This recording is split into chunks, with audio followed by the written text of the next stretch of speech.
ఇది ప్రశస్తమైన సమయం. దేవుడు వాక్యాన్ని వినటానికి దేవుడు మనకు దయచేసిన ప్రశస్తమైన సమయం ఇది.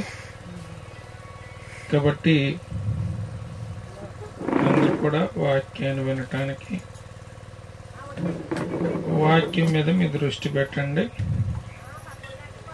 ఎందుకంటే దేవుడు ఆత్మరూపిగా మనతో మాట్లాడే స్థలం ఏది అంటే మందిరం.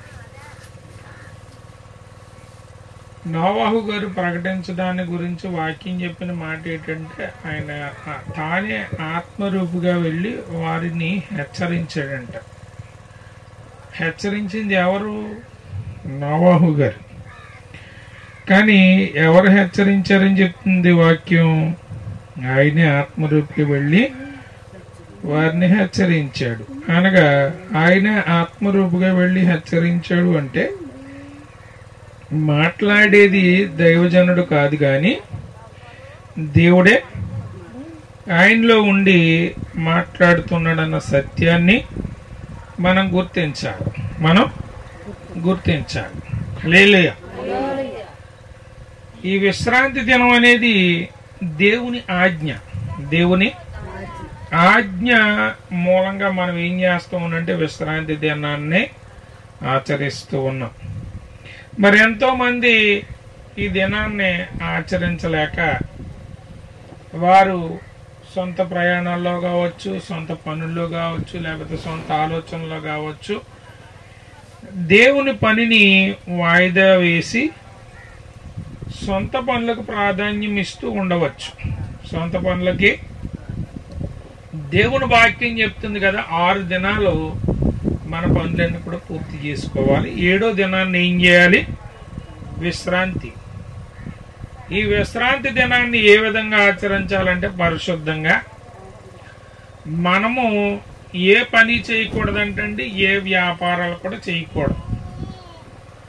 అలాగే మన ఇంటి నుండి ఒకవేళ దేవుడు మన స్థితిని మార్చి మనకు పనులను పెట్టుకునే స్థితి ఇచ్చాడు అనుకోండి, ఆ రోజున మన ఇంట్లో ఉన్న పనివాడు కూడా ఏం చేయకూడదు?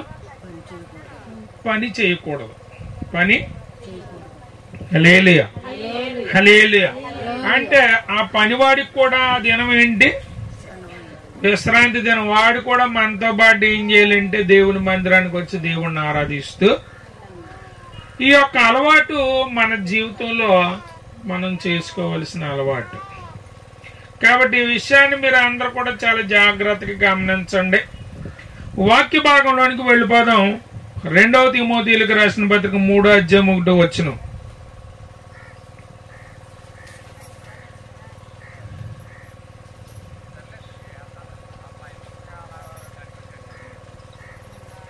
రెండవ తిమోతి పత్రిక 3వ అధ్యాయము 1వ వచనం. అంత్య దినములలో అపాయకరమైన కాలములు వచ్చినని తెలుసుకొనుము. ఆమేన్. హల్లెలూయా. చిన్న ప్రార్థన చేసుకుని వాక్యం చెప్పుకుందాం. మహోన్నత మహాగణుడా, మీ గణనామానికి వందనాలు, స్తుతులు, స్తోత్రములు ప్రభువా. మరి ఒకసారి నీ పాద సన్నిధిలో మేము చేరి ఉన్నాం. మాట్లాడే దాసుని నేను కాదు ప్రభువా, నా స్వరాన్ని మరుగుపరచండి. మీ మెల్లనైన స్వరంతో నేను మీరు సంఘంతో మాట్లాడింది. నేను మాట్లాడే మాటల ప్రయోజనకరం కాదు కానీ ప్రభువా, మీరు మాట్లాడితే ఆ మాటలు జీవింపజేస్తూ నేను మీ లేఖనాలు సెలవిస్తున్నాయి. అటువంటి నాయన జీవింపజేసే వాక్కులతో మీరు నాతో మాతో సంఘంతో మాట్లాడమని నాయన ఇక్కడ ఉన్న వారందరినీ జ్ఞాపకం చేసుకుని కృప చూపించమని నజరేయుడైన యేసుక్రీస్తు నామమున అడిగి వేడుకొనుచున్నాం పరమ తండ్రి. ఆమేన్. ఆమేన్. ఇక్కడ చదవబడిన లేఖనాన్ని మనం చూసినట్లయితే అంత్య దినములలో అపాయకరమైన కాలంలో వచ్చినని తెలుసుకోవాలి. మనం ఏం తెలుసుకోవాలి? అంత్య దినాలంటే ఎప్పుడు? ఇప్పుడు జరుగుతున్నాయని కూడా అంత్య దినాలే. ఎలా మనం ఈ అంత్య దినాలని గుర్తించాలి? మనుషులు అంటండి ఇండ్లు కట్టుకుంటూ పెండ్లి చేసుకొనిచ్చు బిజీగా ఉంటారు. చూడండి, ఎటు చూసినా ఇళ్ళే, ఎటు చూసినా ఇళ్ళే. ముహూర్తాలు లేవంటే ఆగుతున్నారేమో కానండి, ముహూర్తాలు ఉన్నాయంటే మటుకు వెళ్ళటానికి మనకు ఖాళీ ఉండట్లేదు. అసలు ఒక్కో పూట 2 డేస్ 3 డేస్ కూడా వెళ్లాల్సిన పరిస్థితి ఉంది. హల్లెలూయా, హల్లెలూయా. అంటే ఖాళీ లేని పరిస్థితి. ఇది దేనికి సూచన అంటే దేవుని యొక్క రాకడికి, అంచె దినాలకే సూచన. హల్లెలూయా. ఇంకా మనుషులు స్వార్థ ప్రియులు, అతిథేంద్రులు, సజ్జన ద్వేషులు, బెంకములాడువారు, ఇవన్నీ కూడా సెలవిస్తూ ఉన్నాడు. అవి కూడా దేనికి సాదృశ్యం? అక్కడ కింద ఉంటుంది మీరు చూస్తే. దేనికి సాదృశ్యం అంటే అంచె దినాలకే. అంటే వీటన్నిటిని బట్టి మనం తెలుసుకోవాల్సింది ఏంటి అంటే చివరి దినాల్లో ఉన్నాం. మనం ఎక్కడ ఉన్నాం? కొందరు అనుకున్నట్టుగా దేవుడు రాకడ ఆలస్యం అవుతుందేమో అనుకోవడానికి వీల్లేదు. దేవుడు రాకడ ఆలస్యం అవుతుంది అనుకోవడానికి వీల్లేదు. ఆయన త్వరగా రాబోతున్నాడు. ఇదిగో నేను త్వరగా వచ్చుచున్నాను. ఏం చేయబోతున్నాడు? ఆయన వచ్చాడు అంటే భూమికి అంతం వచ్చిందని. భూమికి ఏమొచ్చిందని? అంతం వచ్చిందని. భూమి అంతమైపోయాక భూమి మీద మానవుడు ఉంటాడా? పంచభూతాలన్నీ కూడా మహావేంద్రంతో లయమైపోతాయండి. మహావేంద్రంతో లయమైపోతానికి కాలిపోతాయి. ఇవేవి కూడా ఉండవు. ఇవేవి ఉండనప్పుడు దీని మీద ఉన్న మనం ఎలా ఉంటాం? మనం కూడా ఉండే అవకాశం లేదు. అంటే ఇక్కడి నుంచి మన ప్రయాణం మొదలవుతుంది, ఆత్మ యొక్క ప్రయాణం. అయితే ఆత్మను రక్షించుకోవడానికి ఈ పాటలన్నీ కూడా ఈనాడు దేవుని సన్నిధిలో భయభక్తులు కలిగి ఉండడానికి కారణం ఏంటి అంటే మన ఆత్మను రక్షించుకుందామనే ఆశ మాత్రమే. హల్లెలూయా, హల్లెలూయా. మనం ఆ ఆశతో ఉన్నాం కాబట్టి ఇప్పుడు తెలుసుకోవాల్సింది ఏంటంటే అంచె దినాల్లో అపాయకాలు వస్తాయి. అవి ఎలా? 1 తిమోతి పత్రిక 4:1 నుంచి చూస్తే, 1 తిమోతి పత్రిక 4:1 నుంచి, అయితే కడవరి దినములలో కొందరు అబద్ధికుల వేషధారణ వలన మోసపరుచు ఆత్మల యందును దయ్యముల బోధ యందును లక్ష్యముంచి విశ్వాస భ్రష్టులగుదురని ఆత్మ తేటగా చెప్పుచున్నాడు. చూడండి, అయితే కడవరి దినంలో కొందరు అబద్ధికుల వేషధారణ వలన మోసపరుచు ఆత్మల యందు దయ్యముల బోధ యందును లక్ష్యముంచుతారంటే, కొందరు అబద్ధికుల వేషధారణ. ఈనాడు తెల్లబట్టలు వేసుకుని వస్తే క్రైస్తవుడనే భ్రమలో మనం ఉన్నాం.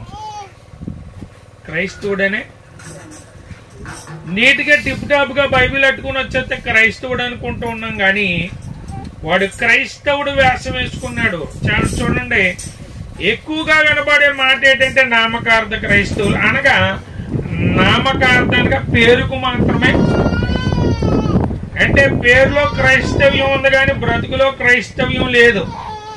జీవించే జీవితంలో క్రైస్తవ్యం లేదు. వాడు క్రైస్తవుడిగా జీవించడం లేదు. వాక్య లేఖనాలు మనం పరిశీలిస్తే వాక్యం అంటది కదా, మొదట శిష్యులు క్రైస్తవులు అనబడారని ఉంది. మొదట శిష్యులు క్రైస్తవులు అనబడ్డారంటే మరి మనమెవరం క్రైస్తవులం కాదా? మనము క్రైస్తవులు అవ్వడానికి అవకాశం ఉంది, కానీ ఇప్పుడు అవునో కాదో మనం తేల్చుకోవాల్సిన అవసరం ఉంది. ఎందుకంటే మొదట శిష్యులు క్రైస్తవులు అనబడ్డారంటే శిష్యులు మొదటిగా చేసిన పని ఏంటంటే దేవుని కోసం వాళ్ళు వలలు విడిచిపెట్టి వచ్చారంటే. ఏం విడిచిపెట్టి వచ్చారు?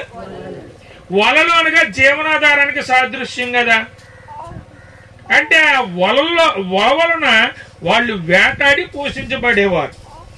ఇప్పుడు వేట మానేశారనుకోండి, అంటే జీవనాధారాన్ని వదులుకొని, అంటే వీళ్ళు పోషించబడటంతో పాటు వీళ్ళ మీద ఆధారపడ్డ కుటుంబాలన్నీ కూడా ఇప్పుడు ఏమవుతాయి? పోషించబడే అవకాశం కోల్పోతాయి. హల్లెలూయా. వాళ్ళు వలలను విడిచిపెట్టి వచ్చారు.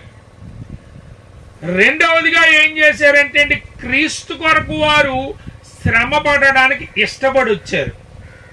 చూడండి, సువార్త ప్రకటిస్తూ మరి తిరుగుతున్నప్పుడు తిండి ఉండొచ్చు, నిద్ర ఉండొచ్చు. తిమోతితో అదే చెప్తాడు తిమోతి పత్రికలో, సమయమందును అసమయమందును ప్రకటించుటకును బోధించుటకును వెనకాడకూడదు. సమయమందు అసమయమందు. ఇప్పుడు అంత అవకాశం లేదులేండి, అంతకు ముందు మాటలు కానివి.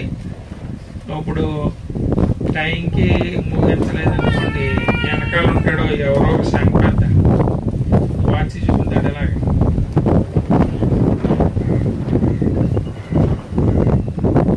మాస్టర్ గారికి వాచి లేదేమో అని ఏం చేస్తాడే, అంటే టైం అయిపోయిందండి ఇంకా ఎందుకు మీరు చెబుతున్నారు? వాక్యం అనేది దేవుని నడిపింపు. ఎవరు నడిపింపు? మీరు అడ్డుకోవచ్చా చెప్పడానికి? అసలు మీరెవరు టైము సేవకుడికి చెప్పకూడదు. మేమైనానండి, మేము ఒకవేళ కింద కూర్చున్నా చెప్పకూడదు. ఎందుకంటే దేవుడు ఏం మాట్లాడాలనుకుంటున్నాడో మనకు తెలియదు. ఇప్పుడు చాలా మంది చూస్తే కథ చెప్తారు, నేను అక్కడికి వెళ్ళాను, అలాగైంది, మా ఇంటి పక్కోడు ఎలాగా, మా ఇంటి ఎదురోడు అలాగా. అవి వాక్యాలు అవ్వండి. అవి వాక్యం అవ్వాలనుకోండి, ఎన్నో అధ్యాయమో ఎన్నో వచనమో చెప్పాలి కదా, చెప్తారా? పలానా అధ్యాయం పలానా వచనంలో మా ఇంటి పక్కోడు పలానా సాంగ్ ఎట్టుకుంటాడు ఇంట్లో, లేదా పలానా పని చేస్తాడు అని ఏమన్నా ఉంటుందా? ఉండదు కదా. అటువంటి వ్యర్థమైన మాటలు ఏవి కూడా దేవుని యొక్క లేఖనాల్లో ఉండవు. హల్లెలూయా. కాబట్టి ఇది వ్యర్థమైన మాట కాదు, అర్థమైన మాట. కాబట్టి మనం ఏం చేయాలంటే దేవుని మాటకి మనం లోబడేలా సిద్ధ మనసు కలిగి ఇక్కడికి రావాలి. ఏ మనసు కలిగి రావాలి? వాళ్ళు ఏం చేశారంటే, ఒకటి జీవనాధారాన్ని విడిచిపెట్టారు, రెండవది శ్రమ పడ్డానికి ఇష్టపడి వచ్చారు, మూడవదిగా ఏంటి అంటే వాళ్ళ ప్రాణాలు సైతం ప్రభు కొరకు అర్పించే సంకల్పంతో దేవుని దగ్గరకు వచ్చారు. వాళ్ళ ప్రాణాలు సైతం, మనం సమయాన్ని ఇవ్వలేకపోతున్నాం, ప్రాణాలు ఏమిస్తాం? ప్రభు కొరకు మీరు ప్రాణాలు అర్పిస్తారంటే పేతురు గారు అంటాడు కదా, ఆ ప్రభు ఎవడో నాకు తెలియదు అంటాడు. ప్రభు ఎవడో రేపు మనం కూడా అలా అంటాం కదా. ఒకవేళ దేవుని కొరకు నువ్వు ప్రాణం ఇస్తావంటే మనం కూడా ఏమంటామంటే ఆయన ఎవరో మాకు తెలియదు అని చెప్పే సందర్భం ఒకవేళ ఉండొచ్చేమో, చెప్పలేము. ఎందుకంటే ప్రాణం అంటే ప్రతి ఒక్కరు కూడా, ఈనాడు మానవుడు ఏం చేస్తూ ఉన్నంటే భూమి మీద ఎంతకాలం బ్రతకాలనేది ఆలోచన కలిగి ఉన్నాడు. నేను భూమి మీద శాశ్వత కాలం ఉంటానని ఆశ కలిగి ఉన్నాడు. ఈ జీవితాన్నే ప్రేమిస్తూ ఉన్నాడు, కానీ మరి పర సంబంధమైన జీవితం మీద ఆశ లేకుండా పోయింది. దేవుని రాజ్యానికి వెళ్ళాలన్న ఆశ, కోరిక రెండు కూడా వాడి జీవితంలో లేకుండా పోయాయి. హల్లెలూయా, హల్లెలూయా. ఈనాడు దేని కోసం చూస్తాడంటే ఈ లోక సంబంధమైన ఆశలు కోరికలు వెంబడి తిరగడానికే చూస్తాడు. ఈ లోక సంబంధమైన ఆశలు కోరికలు వెంబడి తిరగడానికి చూస్తాడు. హల్లెలూయా. మన జీవితం ఈ లోక సంబంధమైంది కాదు. అందుకని వాళ్ళు జీవనాధారాన్ని విడిచిపెట్టారు, శ్రమ పడ్డానికి ఇష్టపడి వచ్చారు, ప్రాణాలు సైతం దేవుని కొరకు అర్పించడానికి వచ్చారు. హల్లెలూయా, హల్లెలూయా. యేసు ప్రభు వాళ్ళని సేవకు పంపుతున్నాడు కదా. మీరు జోలెనైనను చెప్పులనైనను సమకూర్చుకోవద్దు. జోలంటే ఏంటి? బ్యాగ్. ఏమి సమకూర్చుకోవద్దు అని అంటే ధనాన్ని సమకూర్చుకోవాలని ఆశతో మీరు పని చేయొద్దని చెప్పాడు. ధనాన్ని ఈరోజు ఏ ఆశతో పని చేస్తున్నాయి సంఘాలన్నీ కూడా? ధనాన్ని అర్జించుకునే ఆశతో పని చేస్తున్నాయి, కానీ దేవుని రాజ్యానికి కొన్ని ఆత్మలు తీసుకెళ్లి ఆశతో పనిచేయటం లేదు. ఇది బాధపడవలసిన విషయం. మరి దేవుడు వ్యసనపడే సందర్భం, నరుణ్ణి భూమి మీద చేసినందుకు ఆయన సంతాపపడ్డాడు. ఆయన సంతాపపడే సందర్భం ఏంటి అంటే, మనకున్న ధనాపేక్ష అంతట్లో సంఘాల్లో చూపిస్తూ ఉన్నప్పుడు ఆయన సంతాపపడే సందర్భం. మనకు ఆయన సంతాపడినా కనపడదు కదా. మన కూతురు కొడుకు ఏడితే, కొడుకులు లేరులేండి ఇప్పుడు, కూతురులే ఆడకూడదండి అసలు. అల్లుడు కాలుకి ముళ్ళు కూడా గుచ్చుకోకూడదు. అలాగైపోయారు మనుషులు. హల్లెలూయా. స్కానింగ్ చేయించి కూతురు అయితే ఆపరేషన్ చేయించేస్తాడు, కొడుకే పుట్టాలంటాడు. సరే కొడుకు తర్వాత కూతురు పడుతుంది. ఆడి చివరి దశలో ఏం చేస్తాడంటే కూతురికే ప్రాధాన్యం ఇస్తాడు, కానీ కొడుకు ఏం చేయడు. ఆడు అడుక్కు తిన్న దగ్గర శుభ్రంగా చూస్తూ ఉంటాడు, కానీ కూతురికి మాత్రం ఎక్కడైనా నిప్పు తాగలకూడదని ఆశ కలిగి ఉంటాడు. హల్లెలూయా, హల్లెలూయా, హల్లెలూయా. వీళ్ళు ఏం చేశారంటే అండి, జీవనాధారాన్ని విడిచిపెట్టారు, ఆయనతో కష్టపడడానికి ఇష్టపడి వచ్చారు. మూడవదిగా ప్రాణాలను సైతం దేవునికి ఇచ్చేయడానికి వాళ్ళు సిద్ధపడి, అంటే వాళ్ళు సర్వస్వాన్ని ప్రభువు కొరకు ఇద్దాం అనుకున్నారు కాబట్టి క్రైస్తవులు. ఇప్పుడు మనం క్రైస్తవులమేనా? ఇక్కడే అనుమానించాలి, ఇక్కడే మనం ఏం చేయాలి? అనుమానించుకోవాలి. నిజంగా ఒకవేళ మనం కూడా క్రైస్తవులం అయితే ఈనాడు మనం ఏం చేయాలంటే దేవుని కొరకు సమస్తాన్ని ఇవ్వటానికి సిద్ధంగా ఉండాలి. సమస్తాన్ని, ముఖ్యంగా మన సమయాన్ని ప్రార్థనలో గడపడానికి ఇవ్వాలి. ఇంటికాడ ఉన్నప్పుడు కూడానండి వృధాగా టీవీ చూడటానికో లేకపోతే ఎవరితోనో మాట్లాడుకోవడానికో మన సమయాన్ని కేటాయించకూడదు. ఈ అంచె దినాల్లో ఈ అపాయకరమైన దినాలు వస్తాయి. ఎలాంటి అపాయాలు ఎలా వస్తాయి ఈ అపాయాలు అంటే, కొంతమంది వేషధారులు, ఎలా ఉంది, అబద్ధికులు, వేషధారణ. ఆడి వేషం అంతా కూడా అబద్ధమే, వాడు చెప్పేదంతా కూడా అబద్ధమే. హల్లెలూయా. ఈ వేషధారి వాక్యాన్ని చెప్తే లేకపోతే దేవుని గురించి చెప్తే, అయ్యో అపోస్తలుడైన పౌలు వచ్చి మనతో మాట్లాడుతున్నాడేమో అనిపించినట్టుగా మాట్లాడతాడు, కానీ అందులో ఏముండదంటే నిజం ఉండదు. ఎందుకని? వాడు వేషధారణ వలన అబద్ధాలన్నిటి కూడా దేవుని వాక్యంగా, ఈనాడు సంఘాల్లో మరి అబద్ధాలన్నింటిని కూడా దేవుని వాక్యంగా వల్లించేస్తున్నారండి. చాలా మంది సేవకులు భ్రష్టత్వం ఏంటంటే, మందిరం కడితే ఒక సిద్ధాంతిని తీసుకొస్తాడు, బలిపీఠం ఎట్టి ఉండాలో సిద్ధాంతి చెప్పాలంటాడు. అదొక దౌర్భాగ్యం. అయితే పెళ్లిళ్ళు అయితే అమ్మాయిలు ముహూర్తం పెట్టించుకొని రండి అని ఆయనే చెప్తాడు. అంటే అబద్ధాన్ని ప్రేమించి జరిగించేవాడు దేవుని రాజ్యానికి వెళ్ళడంటే ఏది అబద్ధం? ఏది అబద్ధం? ఇవన్నీ కూడా అబద్ధం అని కదా వాక్యం చెప్తుంది. కానీ మనం ఎక్కడ ఉండిపోయామంటే అబద్ధం మాయలో ఉండిపోయాం. కాబట్టి వేషధారులు మన మధ్యకు వచ్చినప్పుడు మనం దేన్ని ప్రేమిస్తామంటే వేషధారుల వేషాన్ని, అబద్ధాన్ని, మోసాన్ని ప్రేమిస్తూ ఉన్నాం. హల్లెలూయా. ఈ అబద్ధికుల వల్ల మనకు వచ్చేది ఏంటంటే అపాయం వస్తుంది. ఏంటి అపాయం అంటే, మన దేవుని రాజ్యానికి వెళ్ళవలసిన ఆత్మను వెళ్లకుండా చేసేస్తాడు. నువ్వు చాలా భక్తిగా ఉండి నువ్వు దేవుని రాజ్యానికి వెళ్లేదాని అనుకో, ఈ అబద్ధికుడు ఈ యొక్క వేషధారణ వల్ల నిన్ను ఏం చేస్తాడంటే, ఎంతకాలం నుంచి గుడికి వెళ్తున్నాను నేను లేని ఏటమ్మా, అలాగా ఎంతకాలం నుంచి వెళ్ళినా నువ్వు మారు మనసు లేని దౌర్భాగ్యుడు, నువ్వు అలా ఉన్నావని మారు మనసు ఉన్నవాడిని ఏం చేస్తావు? వాడు చేస్తూ ఉంటావు. ఎంతో కాలం నుంచి నేను గుడికి వెళ్తున్నాను, నేను తింటం లేదమ్మా అంటే వీడేం చేస్తున్నాడంటే వేషధారీయుడు. పేరుకు మాత్రం క్రైస్తవుడే కానీ క్రైస్తవ లక్షణాలు లేదు, క్రైస్తవ జీవితం లేదు. ఈనాడు ఇలాంటి వేషధారులు లోకంలోనికి వచ్చి నిజమైన క్రైస్తవులు ఏం చేస్తూ ఉన్నారు? వాడు చేస్తూ ఉన్నారు. కాబట్టి ఇలాంటి వాళ్ళ వల్ల మనకు వచ్చేది అపాయము.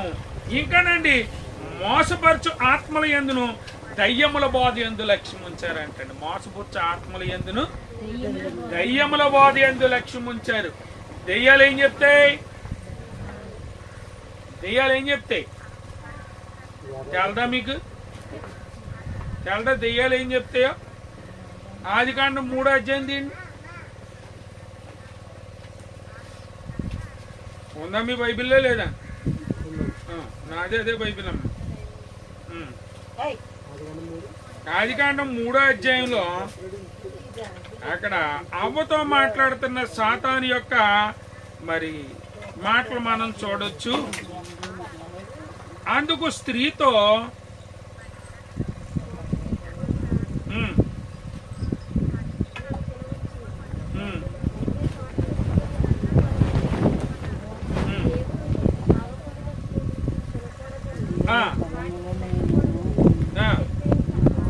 చెప్పనని సర్పముతో అనెను. ఆ 4వ వచనం నుంచి, అందుకు సర్పము, మీరు చావనే చావరు, ఏలయనగా మీరు వాటిని తినుదినమున మీరు కన్నులు తెరవబడిననియో మీరు మంచి చెట్లు ఎరిగిన వారే దేవదూతల వలె ఉందురనియో దేవునికి తెలియనని స్త్రీతో చెప్పారు. దేవుడు ఏమన్నాడు?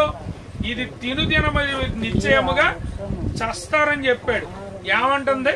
మీరు తిన్న దినాన్ని మీ కళ్ళు తెరవబడిపోతే మీరు దేవదూతలు అయిపోతారు. దెయ్యముల బోధ ఏంటి? ఇప్పుడు దెయ్యం ఏం బోధించింది? దేవునికి దూరంగా ఉండమని బోధించింది, దేవునికి వ్యతిరేకంగా జీవించమని బోధించింది.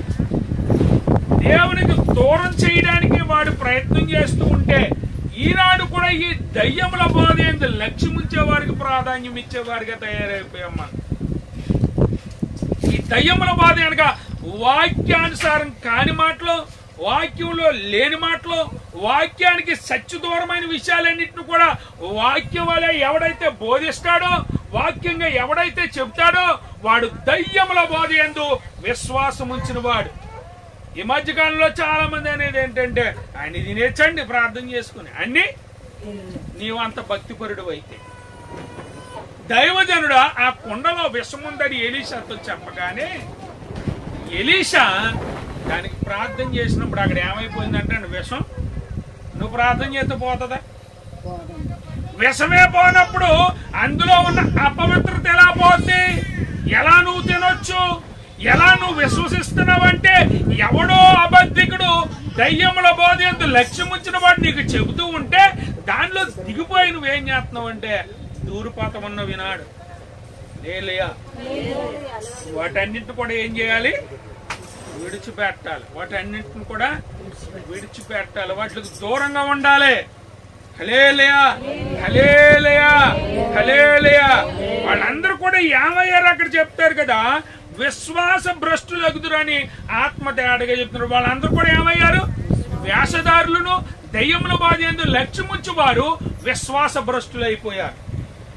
దయ్యాల బోధ దేవుడు పోగేసుకోవద్దని చెప్తే దెయ్యం ఏం చెప్తుంది తెలుసండి? పోగేసుకోమని చెప్తాడు. దేవుడు అంటాడు కదా, నువ్వు నీతి కలిగి ఉండంటే నీతి అక్కర్లేదు, దేవం అక్కర్లేదు అంటది. నీతి లేకుండానే నువ్వు దేవదూత అయిపోతావు, దేవుడు అయిపోతావు అంటే ఇంకేంటి? ఉన్న బలంగా ఇప్పుడు వచ్చి మనల్ని కూడా మీరు ఈ పని చేస్తే దేవదూతలు అయిపోతారంటే చేసేస్తాం మనం. ఎందుకని? దయ్యముల బోధ ఎక్కినంత స్పీడ్గా నీ సత్యమైన బోధ ఎక్కదు. ఈనాడు చూడండి, అపవిత్రమైన బోధ తీసుకొచ్చేశారు. తండ్రి, కుమార, పరిశుద్ధాత్ములు ఉంటారు, ముగ్గురు దేవుళ్ళు అంటే ఎంతమంది? ఇంకా భయంకరమైన బోధ ఏంటంటే ఈ మధ్యకాలంలో నేను విన్నదే, యేసు క్రీస్తు క్రొత్త నామమైన క్రీస్తు బ్రెన్హోమ్ నామం అడిగి వేడుకుంటున్నాం పరమ తండ్రిని ముగించాడు. ఏ నామంలోని? క్రీస్తు బ్రెన్హోమ్ నామం. ఎక్కడొచ్చింది? బైబిల్ ఎక్కడన్నా ఉందా? ఎక్కడి నుంచి తీసుకొచ్చాడు? ఎక్కడి నుంచి తీసుకొచ్చాడు? దయ్యం వాడిని అలా ప్రేరేపించింది. దేవుణ్ణి పూజించడం దగ్గర నుంచి వ్యక్తిని పూజించడం వైపు మనిషిని తీసుకెళ్లిపోయిన తర్వాత ఇప్పుడు ఏమంటాడు? ఏ నామం అంటాడు? రేపు నాకు పిచ్చెక్కితే నా నామాన్ని మీరు అందరూ ఆరాధన చేయండి అంటాను. ఎందుకంటే ఉన్నది పోయింది కదా మతి. హల్లెలూయా. ఈనాడు చాలా మంది దగ్గర ఉన్నది ఏంటంటే ఇదే ఉంది. ఎవడికి వాడు హెచ్చించేసుకుంటూ ఉన్నాడు. ఎవడికాడు హెచ్చించుకుంటూ ఉన్నాడు. హెచ్చించుకోవడానికి దేవుడు నేను పిలవలేదు. నువ్వెవడివి అంటే సేవకునివి. దేవునికి ఎవడవు నువ్వు? మీ పనుడు మీ మంచం మీద ఎక్కి పడుకుంటాడమ్మా? ఎక్కడుంటాడు? ఇప్పుడు పనులు అనగా సేవకులందరూ కూడా ఎవరంటారు? రెవరెండ్లు అండి. ఎవరు రెవరెండ్ అనగా పూజనీయుడు. ఎవరు పూజనీయుడు? సేవకుడా? సేవకుడు అంటే దేవునికి ఎవడు? పనుడు. దేవునికి పనుడు. పూజలు ఎలా అయ్యాడు అంటే దయ్యముల బోధ వీళ్ళలో ప్రవేశించింది. వీళ్ళు ఏం చేస్తున్నారంటే ఇప్పుడు వాళ్ళని వాళ్ళు సన్మానించుకోవడానికి, వాళ్ళు పూజించుకోవడానికి అపాయం ఎలా వస్తుందంటే ఈనాడు అలాగే వస్తా ఉంది. ఏమో నిజమేమో, మా సేవకుడిని సన్మానం చేయాలేమో, మా సేవకుడిని పూజించాలేమో, మా సేవకుడు అడుగులకు మడుగులు వస్తాలేమో అని మీరు కూడా ఏం చేస్తారంటే వత్తపోతే సేవకుడు బాధపడతాడు. సేవకుడు ఎవరంటే రెవరెండ్. మీ సేవకుడు ఎవరు? ఏం మాట్లాడలేదేంటి? మీ సేవకుడు ఎవరు? అది ఆ సేవకుడు రెవరెండ్ అంట. మీ సేవకుడు ఎవరు? హల్లెలూయా హల్లెలూయా. రెవరెండ్ అనే పదం మీరు ఎట్టకండి, ఎవడన్నా ఎడితే ఊరుకోకండి, తుక్కు లేపండి. నేను చెప్తానండి మీకు. హల్లెలూయా హల్లెలూయా. రెవరెండ్ అనే పదం ఎవరిదంటే దేవుందండి. ఎవరిదే? దేవుని మహిమను మనం దొంగిలించడానికి ఎవరు మనం? ఆయన మహిమను మనం ఏం చేయకూడదు? దొంగిలించకూడదు. ఆయన మహిమను మనం ఏం చేయకూడదు? ఆయనకి చెందాల్సిన గంటలు కూడా మనం ఏం చేయకూడదు? హల్లెలూయా. ఇప్పుడు మనం ఎవరం అంటే అండి పూజ్యులం కాదు. అలాగే ఈనాడు కొంతమంది ఎవరంటే బిషప్లండి. బిషప్ అని ఎవరంటే గురువు. ఆయన తప్ప మరి ఎవరు కూడా గురువులు లేరంట. ఆయన తప్ప వేరెవరు కూడా వాక్యం చెప్పేదానికి ఎవడైతే సత్య దూరం అనే విషయాలు చెప్తూ ఉన్నాడో వాడు దయ్యముల బోధలో ఉన్నాడు. ఏ బోధలో ఉన్నాడు? దయ్యముల బోధలో ఉన్నాడు. కాబట్టి వాడి దగ్గర నుంచి మనం ఏం చేయాలి? దూరంగా జరగాలి. దూరంగా వాటన్నిటి నుంచి కూడా బయటికి రావాలి. ఎవరిని పూజించడానికి మనం ఎక్కడికి వచ్చామంటే దేవుణ్ణి మాత్రమే ఆరాధించడానికి, పూజించడానికి వచ్చాం. ఎవరిని ఆరాధించాలి మనం? హల్లెలూయా హల్లెలూయా. అలా కాకపోతేనంటండి విశ్వాస విషయంలో ఏమైపోతాడు? కనబడే సేవకుడినే పూజించావు కానీ కనబడిన దేవుణ్ణి ఏం చెయ్యు? విశ్వాసం అనగా పొందబో వాటి నిజస్వరూపం. ఏం పొందబోతున్నావు నువ్వు? దేవుని రాజ్యాన్ని పొందబోతున్నావు. దేవుని రాజ్యానికి వెళ్ళబోతున్నావు. దేవుని రాజ్యంలో నీకు దేవుడు నిత్య విశ్రాంతిని ఇవ్వబోతున్నాడు. ఈ పొందుకోబోయి ఈ విశ్వాసం కూడా దేని మీద ఉండాలి? దేవుని రాజ్యం మీద ఉండాలి. ఈ చివరి దినాల్లో దౌర్భాగ్యం ఏంటంటే దేవుని రాజ్యం గురించిన ఆశ కొంతమందిలో లేదు. దేవుని రాజ్యం గురించిన తృష్ణ కొంతమందిలో లేదు. దేవుని రాజ్యం గురించిన కోరిక, ఆశ కొంతమందిలో లేకుండా పోయాయి.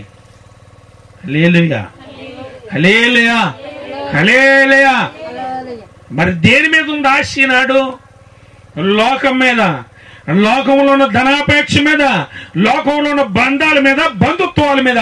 ఇదా దేవుడు నిన్ను పిలుచుకున్న పిలుపుకు తగిన అర్థం? ఇది కాదు, ఇది కాదు. మార్చాలి, మార్చుకోవాలి. మనం మార్చుకోవాలి. మనం మార్చుకుంటేనే దేవుని రాజ్యానికి వెళ్తున్న విషయాన్ని చాలా జాగ్రత్తగా గమనించాలి. ఈ భక్తి దేవుని రాజ్యానికి వెళ్ళడానికే గాని విడవబడే భక్తి కాదు. ఇది ఏ భక్తి కాదు? విడవబడే సంఘంగా ఉంటే శ్రమల పాలైపోతారు. జాగ్రత్త. అపాయం అంటే ఏంటి? ఆ రాబోయే శ్రమల్లో నువ్వు చిక్కుకోవడం. అలా చిక్కుపడ్డానికి ఇప్పుడు ఏం చేస్తారంటే ఈ అబద్ధం బోధకులందరూ బయలుదేరి మనల్ని అబద్ధంలో ముంచేస్తారండి. హల్లెలూయా. మత్తయి సువార్త 7వ అధ్యాయం 15-16 వచనాలు చూడండి.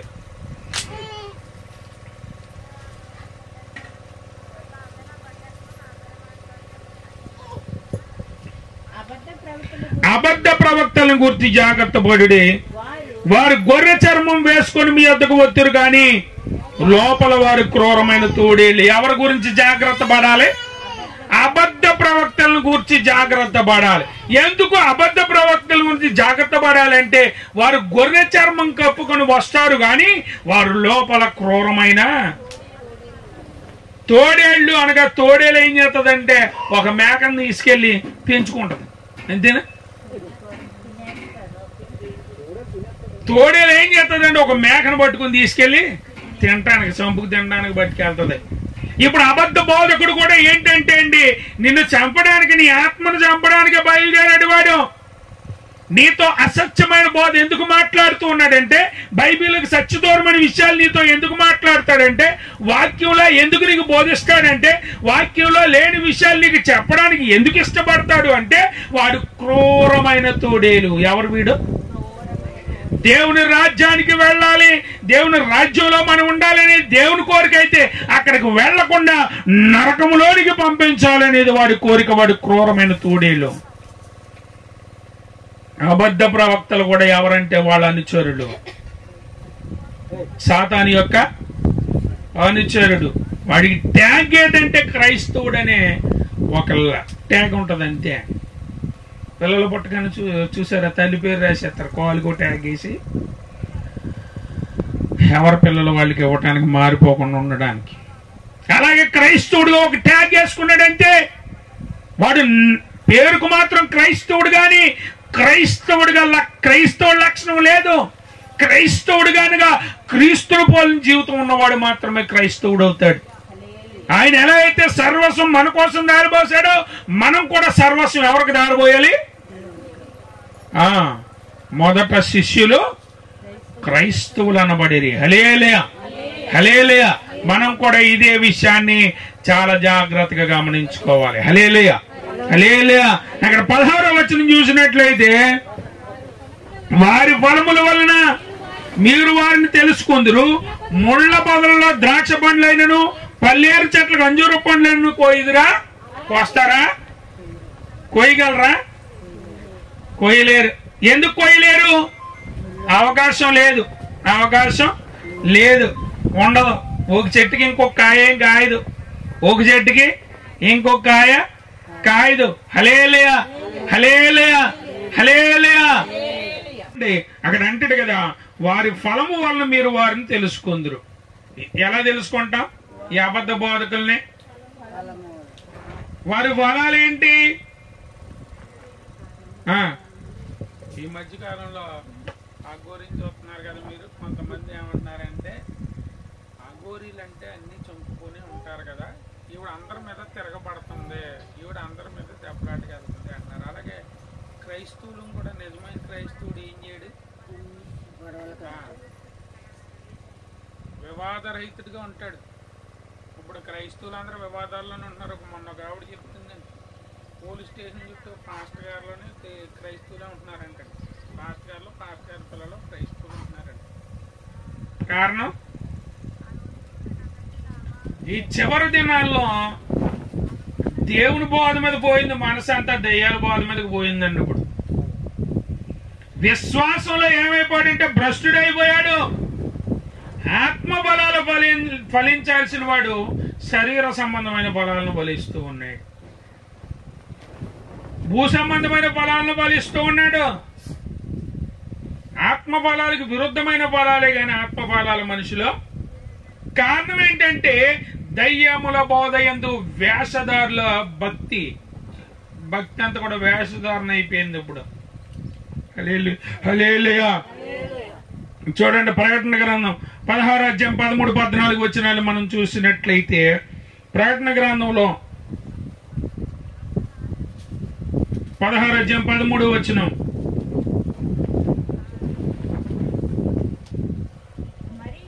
మరియు ఆ ఘట సర్పము నోటి నుండి, క్రూర మృగం నోటి నుండి, అబద్ధ ప్రవక్తల నోటి నుండి కప్పల వంటి 3 అపవిత్రాత్మలు బయలు వెళ్లడగా చూచితిని.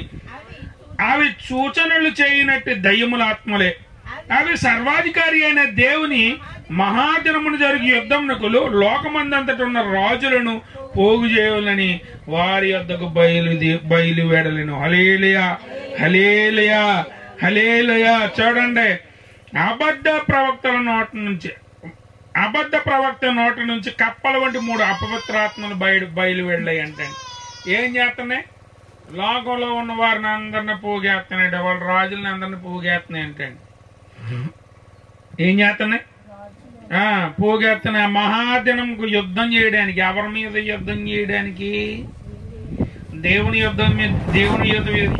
మీద యుద్ధం చేయడానికి. మనం కూడా అందులోనే అలాగే తయారు చేయడానికి ఏం చేస్తున్నారు అక్కడ? ప్రయత్నం. క్రైస్తవులు అంటూ మందిరాల్లో ఉంటున్నాం కానీ దేవుని మీదే పోరాటానికి సిద్ధం. మనం ఇప్పుడు ఎవరి మీద పోరాడుతున్నాం? సత్యవాక్యమును తెలుసుకొని అనుభవపూర్వకంగా పడిపోయిన వాడు యేసుక్రీస్తును మరల సిలువ వేస్తున్నాడంటే అన్నాడు. సైనికులు ఏ విధంగా శత్రువులు అయ్యి సిలువ వేశారో ఇప్పుడు మనం కూడా ఎవరి మీద మనం తిరుగుబాటు. ఇప్పుడు ఎవరైతే వాక్యాన్ని విని వాక్యానుసారంగా ఉండడం లేదో, వాక్యానికి విరుద్ధంగా జీవిస్తూ ఉన్నారో, వాక్యానికి సత్య దూరమైన బ్రతుకులు బ్రతుకుతూ ఇంకా క్రైస్తవులుగా చలామణి అవుతున్న అబద్ధ బోధకులు కావచ్చు, అబద్ధ ప్రవక్తలు కావచ్చు, ఆ వేషధారులు కావచ్చు, వీళ్ళందరూ కూడా క్రీస్తుని మరల ఏం చేస్తూ ఉన్నారు? సిలువ వేస్తూ ఉన్నారు. శత్రువుడు ఆయనతో యుద్ధం చేస్తూ ఉన్నారు.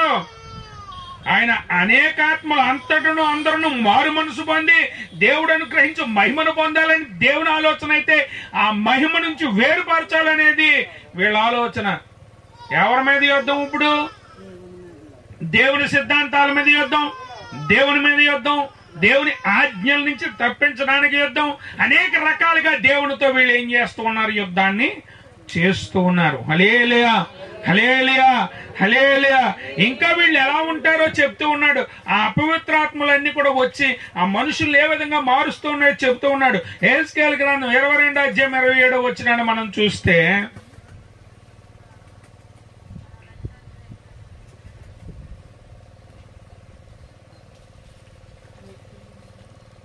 హెస్కేలు 22:27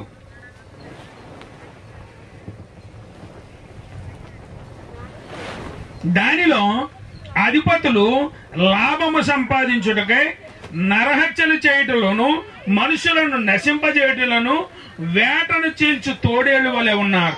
మరియు దాని ప్రవక్తలు వ్యర్థమైన దర్శనములు కనుచు యెహోవా ఏమీ సెలవీయనప్పుడు ప్రభు అయిన యెహోవా ఎలాగూ సెలవిచ్చుచున్నాడని చెప్పుచు వాటి సోదుగాండ్రయ్యి జనులు కట్టిన మంటి గోడలకు గచ్చుపోత పూయవారై ఉన్నారు. చూడండి, ఇక్కడ చాలా స్పష్టంగా మాట్లాడుతూ ఉన్నాడు కదా.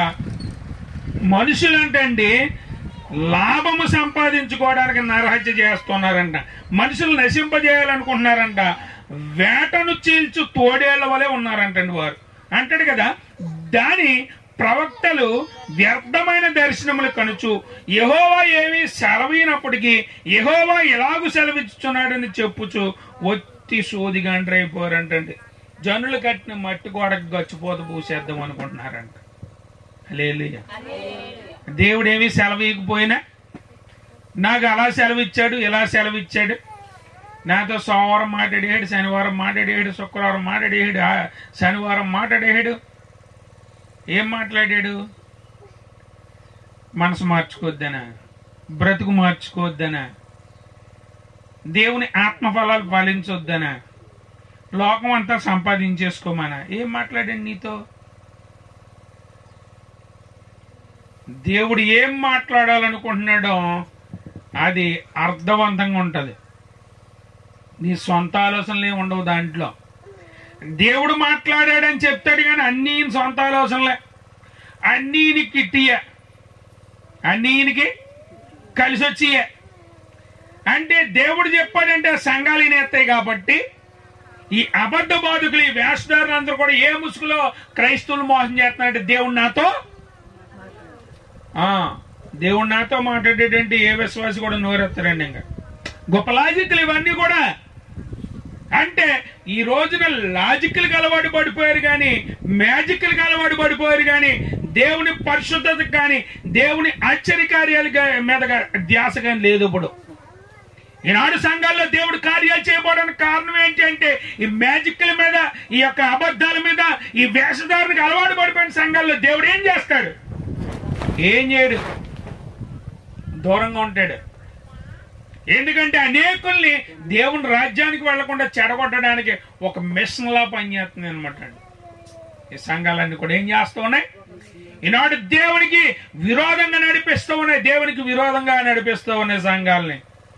కారణం ఏంటి అంటే ఈ లోకాన్ని పోగేసుకోవడానికి, ఈ లోకంలో జీవించడానికి, ఈ లోకం అంతా సంపాదించుకుని ఇంట్లో పెట్టుకోవడానికే కానీ ఆత్మలు సంపాదించి దేవుని రాజ్యానికి తీసుకెళ్లాలనే ఆలోచన అట్టి సంఘాలకు లేదు ఈనాడు. ఎందుకంటే వాళ్ళు విశ్వాసంలో భ్రష్టులైపోయారు. ఏమైపోయారు? విశ్వాసంలో భ్రష్టులైపోయారు. హల్లెలూయా, హల్లెలూయా, హల్లెలూయా. ఒట్టి సోదిగండ్రి అయిపోయాడు. ఏంటండి ఒట్టి?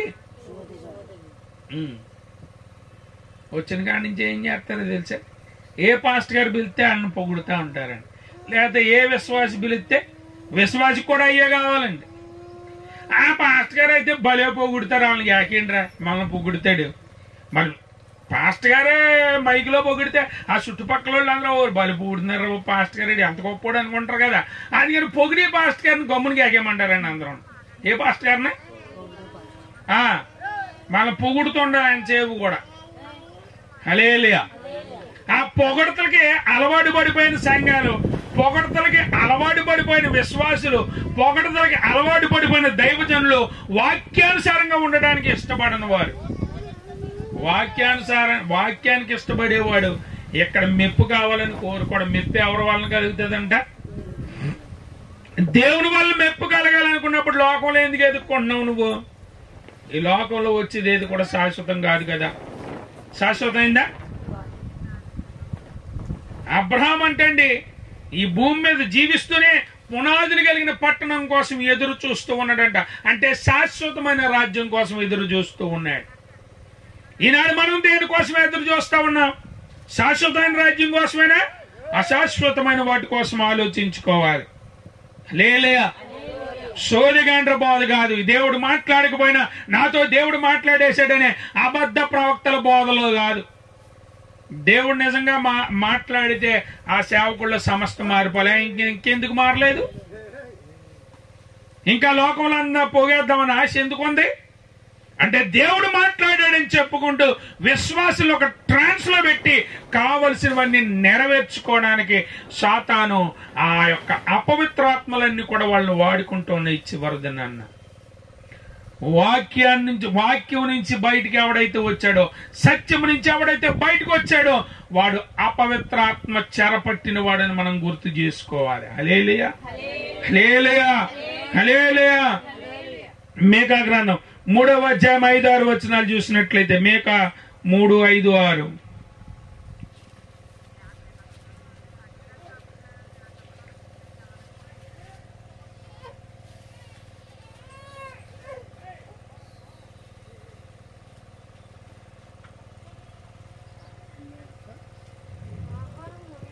ఆహారమును మలుచు సమాధానం ప్రకటించువారును ఒకడు తమ నోట ఆహారము పెట్టని ఎడల అతని మీద యుద్ధము ప్రకటించు వారిని నా జనులను పొరపెట్టు ప్రవక్తలను గూర్చి యెహోవా సెలవిచ్చినది. మనకు ఏం చేస్తున్నారంటండి?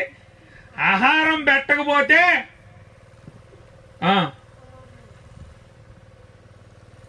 ఏం చేస్తున్నారంటే వాళ్ళ మీద యుద్ధం చేస్తున్నారంటండి.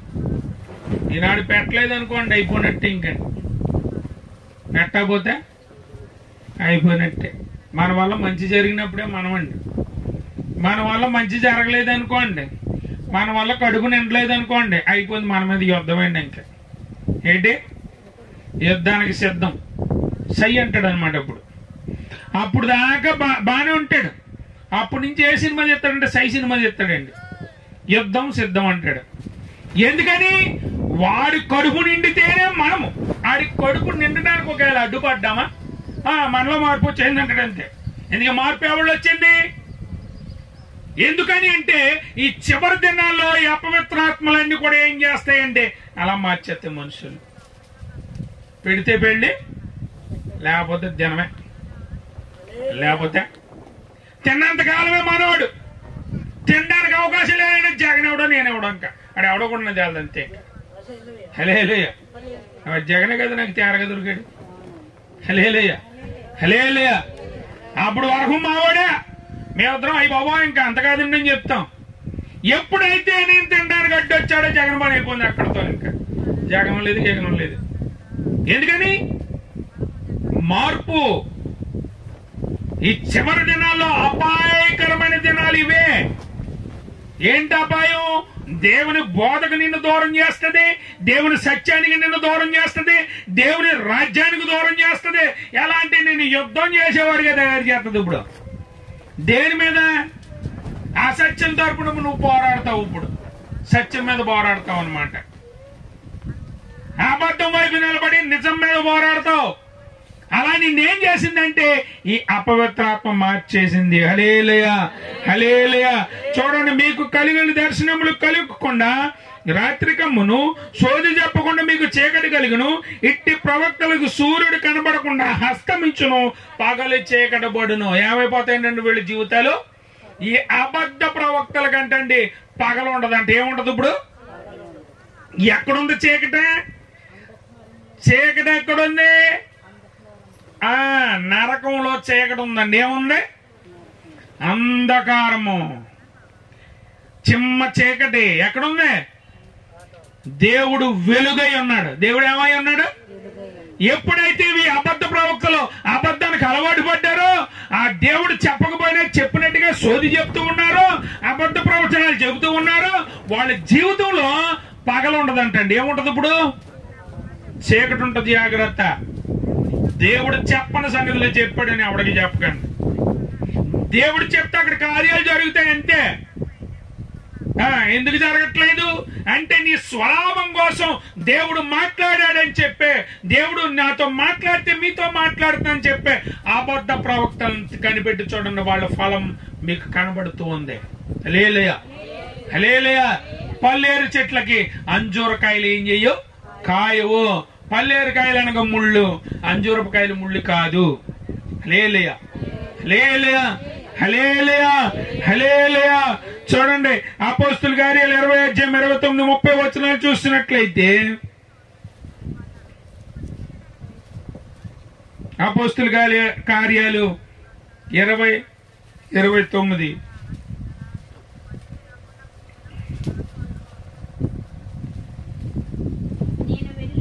నేను వెళ్లిపోయిన తరువాత క్రూరమైన తోడేళ్లు మీలో ప్రవేశించునని నాకు తెలియను.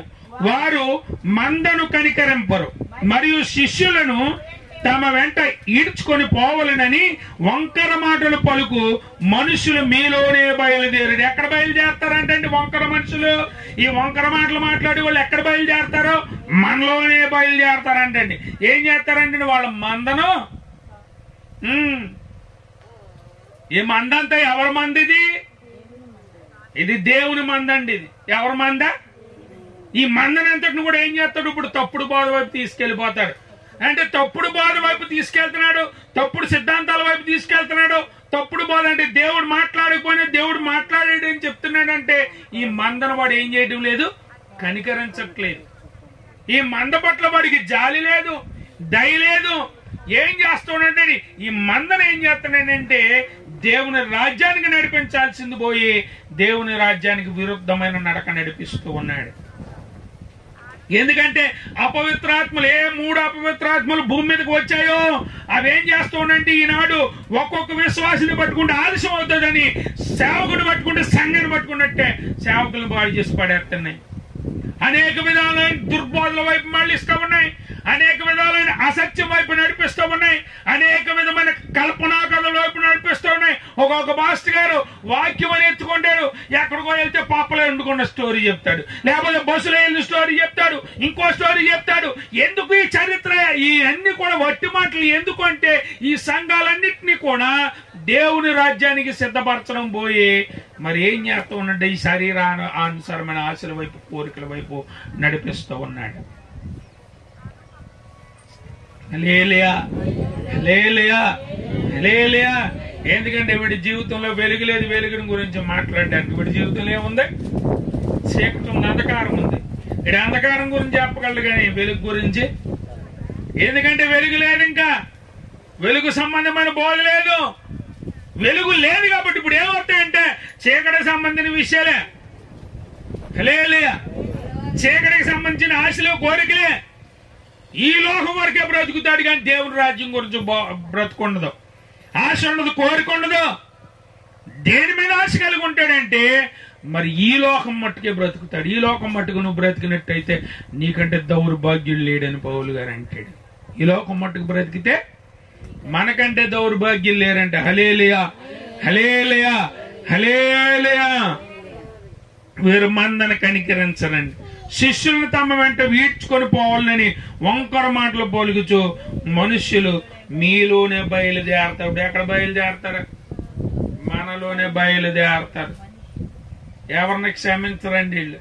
వీళ్ళ ఆశలే వీళ్ళకి దేవుడు, ఇప్పుడు వీళ్ళ కోరికలే వీళ్ళ దేవుళ్ళు. ఇలా అనుకున్నది జరిగిపోవాలంతే. కొంతమంది ఇంకా పంటమండి ఏంటి అలా అనుకున్నాయని నెగ్గాలి, ఇంకొకటి మాటలు ఏమి నెగ్గకూడదు. ఇంకో చివరికి దేవుని మాట కూడా వెళ్ళకూడదండి. నేను చెప్పాను నువ్వు చేయి అంటాడు అంతే. నాకు చెప్పండి నేను ఎవరు చేయమన్నాడు? ఓ చోటుకి వెళ్ళాం, నాకు చెప్పకుండా నిన్ను కోట్లు ఎవడు వేయించుకోమన్నాడు అడుగుతాడు పాస్టర్ గారు. నాకు చెప్పకుండా నిన్ను కోట్లు ఎవడు వేయించుకోమన్నాడు? ఇక్కడ కోట్లకి డబ్బులు పాస్టర్ గారు ఇస్తాడు ఏంటి? పాస్టర్ గారు ఎక్కడ వరకు? అక్కడికి వెళ్ళి ప్రార్థన ఎట్టొచ్చే వరకునండి. ఎక్కడి వరకు? మీ ఇంట్లో పెళ్లి అవుతుంటేనో పుట్టినరోజు అవుతుంటే దాంట్లో కార్డులో ఎవరి పేర్లు వేయాలో నేను చెప్తాను, బాగానే చెప్తాను. ఇప్పుడు సపోజ్ సత్యనారాయణ గారు చిన్నాన్న అవుతాడండి, ఆయన పేరు వేయొద్దని నేను చెప్తాను. మానేసిన తర్వాత మీకు మంచి మంచి వాతావరణం ఉంటుందా? మీ మధ్య ఏం పెట్టినట్టు నిచ్చినట్టే వేసి తగిలించేదాన్ని. హల్లెలూయా. అంటే ఇప్పుడు సఖ్యతగా ఉండాల్సిన మీ కుటుంబాలు ఎవరి మాట వల్ల ఈ రోజు కొట్టుకుంటాయంటే పాస్టర్ గారి పేరు ఈ కార్డు కూడా పాస్టర్ గారికి ఎందుకు? దేవుడు అప్పచెప్పాడేంటి? ఈ కార్డులు గట్రా నువ్వు దగ్గరుండి ప్రింట్ చేయించని. ఓ ఫలానా వాడికి నువ్వు కార్డు ఇచ్చావు, ఎవరికే? నీకే ఆడు ఎవడో ఒకటికి ఇచ్చుకుంటాడు. అంటే ఎలా ఉన్నారంటే ఈనాడు నేను చెప్పినట్టే చెయ్యాలి. ఎలా చెయ్యాలి? ఓ సన్యాసి దేవుడు చెప్పినట్టు నువ్వు చేయడానికి నువ్వు ఉన్నావు. దేవుడు ఏర్పాటు చేసుకున్నాడు నిన్ను. నువ్వు చెప్పినట్టు దేవుడు ఏంటో దేవుడు బోధని నీకు అనుకూలంగా మార్చుకోక. ఎవరి మాట వింటానుకున్నావు నువ్వు? దేవుని మాట వింటానుకుండి నువ్వు ఎవరి మీద పెత్తనం చేస్తున్నావు? సంఘం మీద పెత్తనం చేస్తున్నావు. సంఘాన్ని వాళ్ళంత మందని కనికరించారంటే నేను చేస్తారా? అసత్యమైన బోధన సత్యంగా చెప్తూ అసత్యం వైపు తిరుపుతారు. హల్లెలూయా. కాబట్టి అటువంటి క్రూరమైన తోడేలు మన మధ్యకు వచ్చినాయి. వాటిని గుర్తించాలి. వాటిని గుర్తించి వాటికి మనం దూరంగా ఉండడానికి ప్రయత్నం చేయాలి. వాటికి దూరంగా ఉండడానికే ప్రయత్నం చేయాలి. హల్లెలూయా, హల్లెలూయా, హల్లెలూయా. చూడండి తిమోతి పత్రికలో తిమోతి గారితో పౌలు గారు అంటే ఉన్నాడు. 2 తిమోతి పత్రిక 3వ అధ్యాయం 5వ వచనం చూస్తే 3:5 2 తిమోతి పత్రిక 3:5 పైకి భక్తి గల వారి వలె ఉండి దాని శక్తిని ఆశ్రయించిన వారే ఉందరు, ఇట్టి వారికి విముఖుడై ఉండు. భక్తి గల వారిగా ఉంటారు కానీ దేవుని శక్తిని ఆశ్రయింపరో, ఇట్టి వారికి నువ్వేమై ఉంటావు? విముఖుడై ఉండు. భక్తిపరుడు వేషం అంతే, భక్తిపరుడుగా ఉన్నాడంతే. ఏం లేదు, వాళ్ళు భక్తి లేదు. ఏముంది? నా లోహమే ఉంది వాడి జీవితంలో. వాడు మొదటి ప్రాధాన్యం దేనికంటే లోకానికే. కాబట్టి అట్టి వాడికి నువ్వేమై ఉంటావు? విముఖుడవై ఉండు. విముఖుడు అంటే దూరంగా ఉండు. కీర్తన గ్రంథం 1వ అధ్యాయంలో ఏం చెప్పాడు? దుష్టుల ఆలోచన చొప్పున ఒక పాపుల మార్గమున నిలువక, అపహాసకులు కూర్చున్న చోట కూర్చుండక, యెహోవా ధర్మశాస్త్రమందు ఆనందించు దివారాత్రులు దాన్ని ధ్యానించువాడు. ఉండమన్నాడా? వాళ్ళతో ఉండద్దు అన్నాడా? అపహాసకుడానికి హేళన చేస్తుంటారు చాలా మందికి అండి.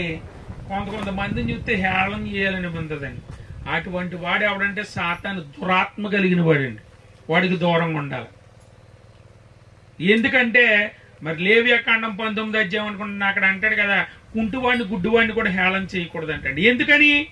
వీళ్ళందరూ ఎవరి సృష్టి? అప్పుడు ఎవరిని ఎక్కిరిచ్చినట్టు ఎందుకు తెలుస్తుంది? ఎందుకంటే దెయ్యం ఆత్మ ఆవరించేసి ఉన్నాడు కదా. ఎదటివాడిని సులకనగా చూస్తాడు, హేళనగా చూస్తాడు. కొంతమంది క్యాస్ట్లు పెట్టి అలాగంటుంటాడు. రోడ్డు మీద చెత్త ఎరుగుని కూడా చాలా ఇంపార్టెంటే మనకి. వాళ్ళందరూ సమ్మి చేస్తే దాచారం అంటే ఏం పెరిగిపోద్ది? చెత్త పెరిగిపోద్ది. అంటే ఆడు కూడా చాలా ఇంపార్టెంటే కాదంటారా?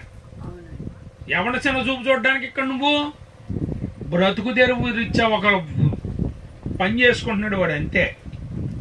లేలే ఓ హేళన తెగ నవ్వు వచ్చేద్దండి. మరి గొప్ప జీవితం మరి ఇది ఒకప్పుడు. దేవుడే గనక నిన్ను ఏర్పాటు చేసుకోకపోతే, దేవుడే గనక నీ బ్రతుకును మార్చకపోతే మట్టి పిసికేస్తావు. ఇప్పుడు దేవుడు నిన్ను అందలం ఎక్కించాక ఏం గుర్తొస్తుంది? హేళన గుర్తొస్తుందా? అపహాస్యం గుర్తొస్తుందా నీకు? దేవుడు నిన్ను చూసి అపహాస్యం చేస్తాడు. జాగ్రత్త. లేలే, అపహాసకులు కూర్చుండు చోట కూర్చోండొద్దు. దుష్టుల ఆలోచన చొప్పున ఏం చేయొద్దు.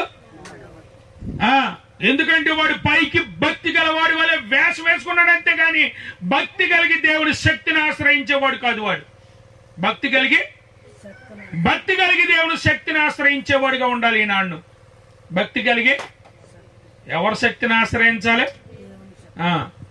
పాంగన పడిందా మాత్రం ఏం చేసుకో. వెళ్తానే ఏం కొనుక్కెళ్ళాలి? సోళ్ళు కొనుక్కెళ్ళి, ఏ బాగుంది కొనుక్కెళ్ళి. హలే చాలా రోజుల క్రితం మేము ఇప్పుడు అంటున్న ఇంట్లో ట్యూషన్ చెప్పేవారు. ట్యూషన్ చెప్తుంటే ఆ పిల్లలు చదువుకుంటుంటే ఉండూరు ఎక్కుండేవారు. ఆ ట్యూషన్లో ఒకటి కాలుకింది, రయ్యమని వెళ్ళిపోయింది పాము. గానికి చెట్టు దగ్గర ఇటుకలు ఉంటే అందులో దూరింది.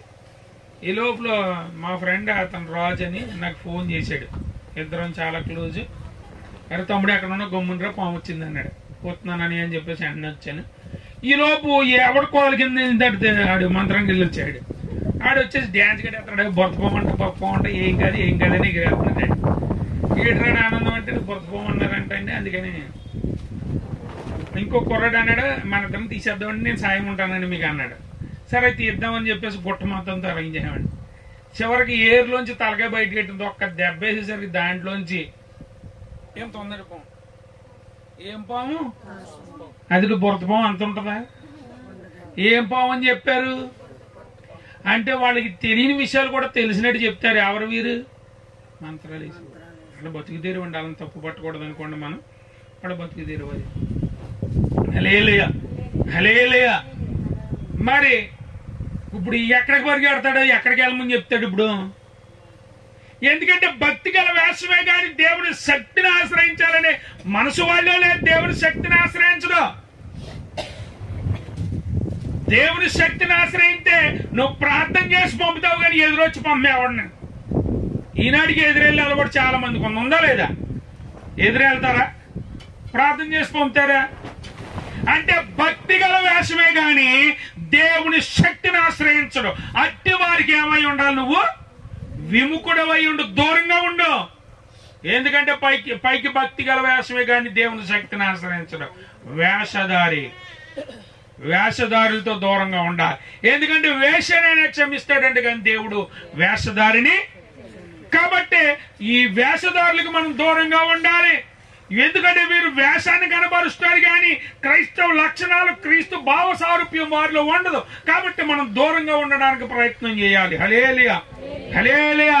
ఇంకా చూడండి అపోస్తలుల కార్యాలు 20:31 చూస్తే,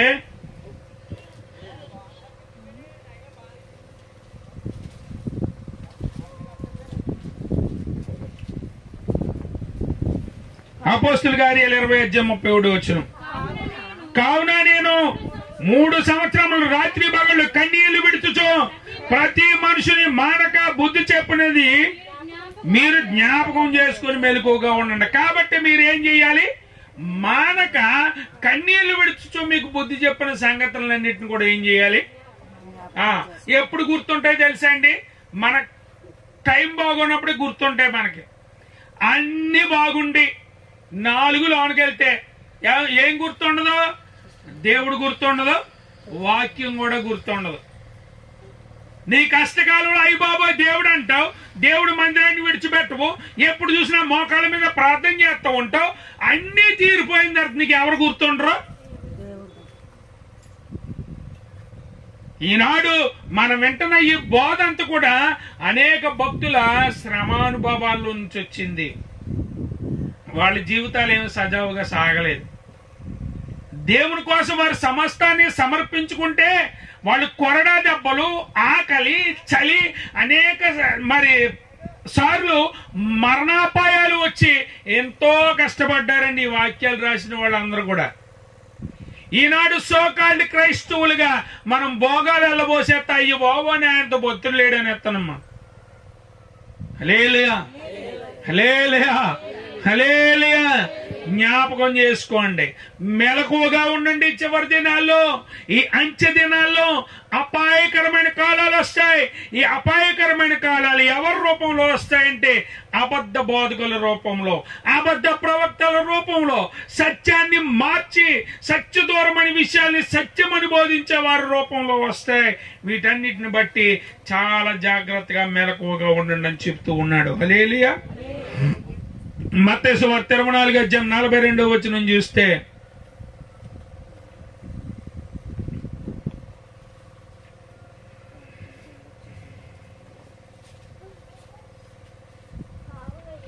కావున ఏ దినము మీ ప్రభువు వచ్చినో మీకు తెలియదు కనుక ఎందుకు మెలకువ కావాలి? ఇప్పుడు ఈ బోధల పట్ల ఎందుకు మెలకువ కావాలి? ఇటువంటి వేషధారుల పట్ల ఎందుకు మెలకువ కావాలా? ఇటువంటి అబద్ధ ప్రవక్తల వాళ్ళని ఎందుకు మెలకువ కావాలి? మీ ప్రభువు ఎప్పుడు వచ్చినో మీకు తెలియదు కనుక మెలకువగా ఉండడం అంటే అసత్యమైన బోధ చెప్పేవాడు గాని, వేషధారి గాని, అబద్ధ ప్రవక్త గాని మనకు కనబడినప్పుడు అట్టి వారికి మనం ఏమై ఉండాలి? విముఖులమై ఉండాలి. విముఖులు అనగా మీదెక్కించుకోవడం కాదండి. విముఖులు అంటే మీదెక్కించుకోవడం కాదు. వాక్యం అంటే జోలపాడేది కాదు. వాక్యం ఎప్పుడు ఖండితంగానే ఉంటది. బుద్ధి చెప్పిన సంగతులను జ్ఞాపకం చేసుకోమన్నాడు. బుద్ధి చెప్పడం అంటే బతిమాలతో చెప్తారా? బుద్ధి చెప్పడం బతిమాలతో చెప్తారా? ఈనాడు సంఘాలన్నీ కూడా జోలపాటలోని ఏలపాటలోనే ఉన్నాయండి. జోలపాటలే. పొగిడితే మందల కింద వచ్చేస్తారు కాబట్టి పొగడ్డమే. ఇవాళ 10,000 ఇచ్చినోడు పొగుడతాడు, అది చూసి ఇంకొకటి 10,000 ఎట్టుకొస్తాడని. ఏం చేస్తాడని? పొగుడుకోవడానికి స్థలం కాదు ఇది. ఒకరినొకడు హెచ్చరించుకోనడి, ఒకరికొకడు బుద్ధి చెప్పుకున్నాడని వాక్యాలు ఉన్నాయి బైబిల్లో. ఒకడినొకడు పొగుడుకోండి, ఒకడికొకడు తప్పట్లు కొట్టుకోండి అని లేవు బైబిల్లో. ఎక్కడన్నా ఉన్నాయా? చూపించారా? ఒకరికొకడు ఏం చెప్పాలి? హెచ్చరించుకోవాలి. ఒకరికొకడు బుద్ధి చెప్పుకోవాలి. ఎందుకంటే ఏ దినం ప్రభు వచ్చినో మీకు తెలియదు కాబట్టి మెలకువ కలిగి ఉండడానికి ఏం చేయాలి? ఆడి మాటలు అనుకో, ఆడ ఆత్మ సంబంధమైన విషయాలు నీతో మాట్లాడో వాడికి దూరంగా ఉండని చెప్పాలి. చెప్తావా? అబ్బే మా జగన్ గారు ఏం చేయలే కరెక్ట్ అండి, ఆయన ఏం చేసిన తప్పు చేసినప్పుడు తప్పు చేశాడని చెప్పు, ఒప్పు చేసినప్పుడు ఒప్పు చేశాడని అప్పుడు మారటానికి అవకాశం ఉండదు. ఏం చేసినా సంబరంగా పాడాను అనుకోండి, ఆయన అనుకుంటాడు నేను ఏం చేయనా కరెక్టే, మా పాస్టర్ గారు ఖండించలేదంటే కరెక్ట్ కిందనే. అవునా కదా? అలాగైపోయింది ఈనాడు సంఘాలు. ఖండితే రాడేమో అని భయం, గద్దింతే రాడేమో అని భయం, బుద్ధి చెప్తే రాడేమో అని భయం. ఏమైపోయినట్టు సంఘాలు సత్యవాక్యం నుంచి బయటకు వచ్చి, మరి దేవుని రాజ్యానికి వెళ్లే సువార్త నుంచి బయటకు వచ్చి ఏం చెప్పుకుంటున్నాయంటే స్వస్థతలో, ఆశీర్వాదాలు, దీవెనలు. ఏం కావాలి సంఘాలకి? స్వస్థత, ఆశీర్వాదం, దీవెన. ఇది ఉంటే చాలు. ఎక్కడ మట్టిగా స్వస్థత ఎక్కడ? శరీరానికా దేవుని రాజ్యానికా? దీవెన ఎక్కడికి? ఆశీర్వాదం అక్కడికో, కృప. ఏం కావాలి? మనుష్యుడు వాడి ప్రవర్తన వలన కాదు గాని, భక్తి వలన కాదు గాని, కృప వల్లనే దేవుని రాజ్యానికి వెళ్తాడు. దేని వల్ల వెళ్తాడు? కృపను సంపాదించుకోండి. ఏం చేయాలి? కొద్దో గొప్ప భక్తి కలిగి ఉండు. ఎంతసేపు వేషధారణే. దేవుని రాజ్యానికి వెళ్తావా? వెళ్లే భక్తి చేయండి. ఎంతమంది ఉన్నామని కాదు, ఎంత భక్తిగా ఉన్నామనేది ముఖ్యం. దేవుని రాజ్యానికి వెళ్లే భక్తి ముఖ్యం. దేవుని రాజ్యానికి వెళ్లాలనే తపన, ఆశ, కోరిక ముఖ్యం. హల్లెలూయా, హల్లెలూయా, హల్లెలూయా. చూడండి యాకోబు పత్రిక 5:7-8 చూస్తే,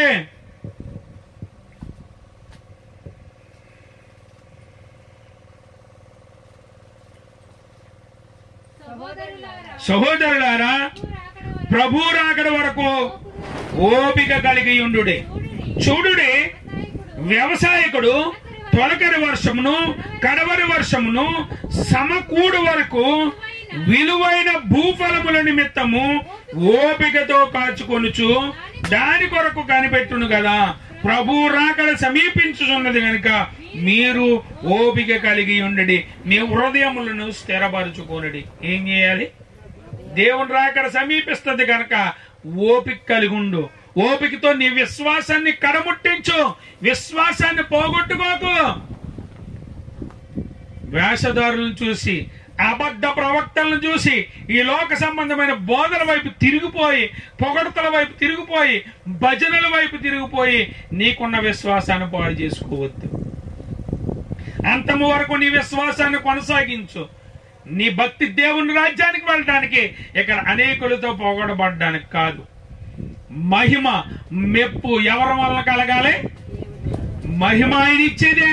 అక్కడికి వెళ్ళిన తర్వాత మెప్పు కూడా ఆయన ఇచ్చేదే. హల్లెలూయా.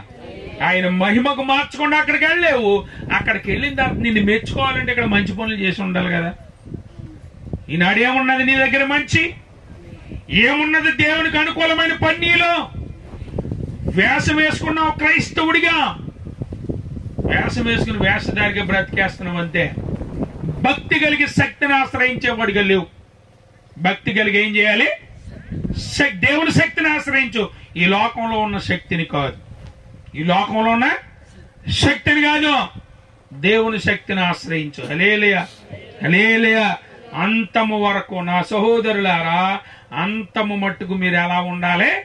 భక్తిలో ఓపిక కలిగి ఉండాలి. ఎందుకు కలిగి ఉండాలంటే ఈ భక్తిలో శ్రమలే ఉంటాయి, కష్టాలే ఉంటాయి, కన్నీరే ఉంటది. ఎందుకంటే విశ్వాసమునకు కలిగే పరీక్ష ఓర్పును పుట్టించునని ఎరిగి. ఏం పుట్టింతది? సరే, కట్టాలు రాకూడదండి మనకి. ఏముండాలి? స్వార్థత, దీవెన, ఆశీర్వాదం. ఏముండాలి? దేవుని రాజ్యం ఉన్నా లేకపోయినా పడలేదు మనకి. ఆయన ప్రకటించిన సువార్త ఏ సువార్త అంటే దేవుని రాజ్య సువార్తను ప్రకటించాడు. ఏ సువార్త? తీసిపడేసాం, ముందు తీసేసాం, కష్టం కదా. సువార్త, సువార్త మహాసభలు. ఏ సభలు? దేవుని రాజ్య సువార్త. ఏ సువార్త? దేవుని రాజ్య సువార్త. బుజ్జగించేది కాదు, బ్రతిమలాడేది కాదు, పొగిడేది కాదు, నిన్ను కనపరిచేది కాదు. బుద్ధి చెప్పేది, గద్దించేది, ఖండించేది. అది దేవుని రాజ్య సువార్త. తింటావా? సువార్త తింటావు. ఏముంటాయి దాంట్లో?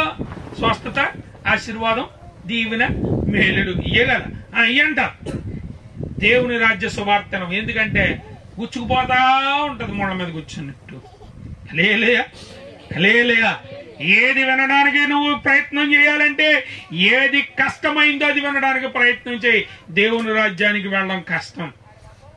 ఇరుకైన మార్గాన్ని వెళ్ళడానికి ఎవడ చూడ్డంటే కష్టం. కాబట్టి విశాలమైన మార్గాన్ని పరిగెట్టాలని, విశాలమైన మార్గానికి వెళ్ళేవాడు ఎక్కడికి వెళ్తాడు? దేవుని రాజ్యానికి వెళ్ళడం. జాగ్రత్త. హల్లెలూయా. చివరిగా చూడండి, హెబ్రీ పత్రిక 13:17 చూస్తే,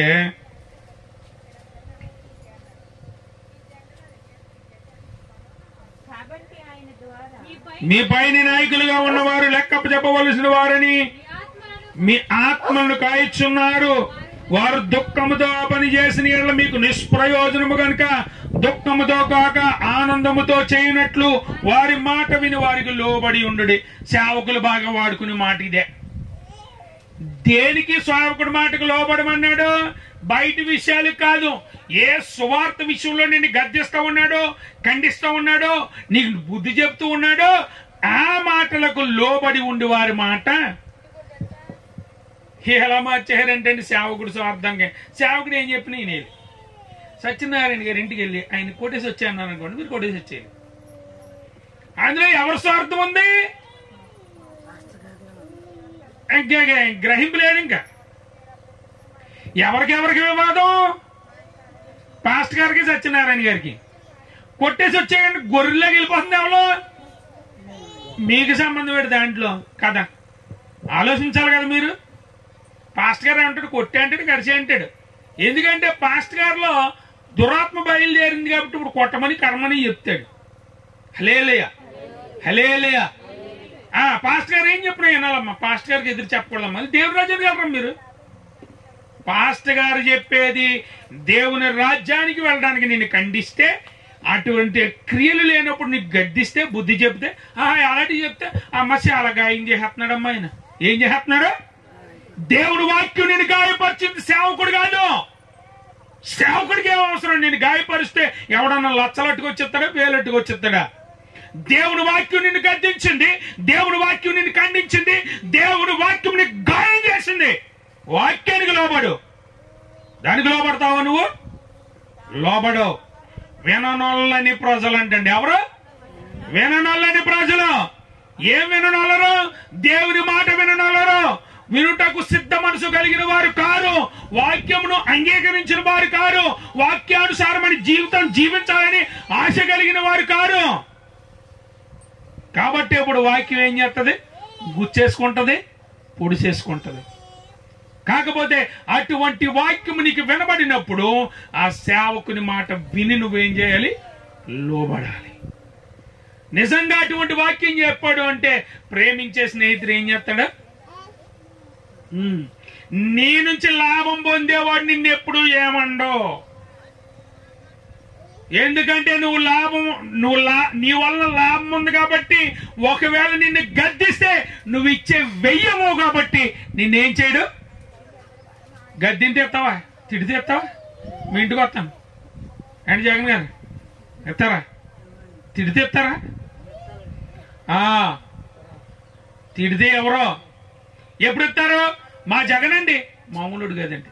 ఆ జగన్ కూడా పని చేయడండి మా ఊడి ముందు అంటే అప్పుడు ఏం చేస్తాడా? మా పాస్టర్ గారు నన్ను గుడికి వెళ్ళిన దగ్గర నుంచి ఏం చేస్తారా? హల్లెలూయా, హల్లెలూయా, హల్లెలూయా. ఈ భక్తి ఏ భక్తి? దేవుని రాజ్యానికి వెళ్లే భక్తి. ఈ విశ్వాసం ఏ విశ్వాసం? దేవుని రాజ్యానికి వెళ్లే విశ్వాసం. ఎప్పటి వరకు కాల్చుకోవాలి?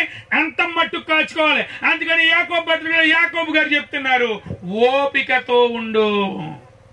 ఏం కావాలి?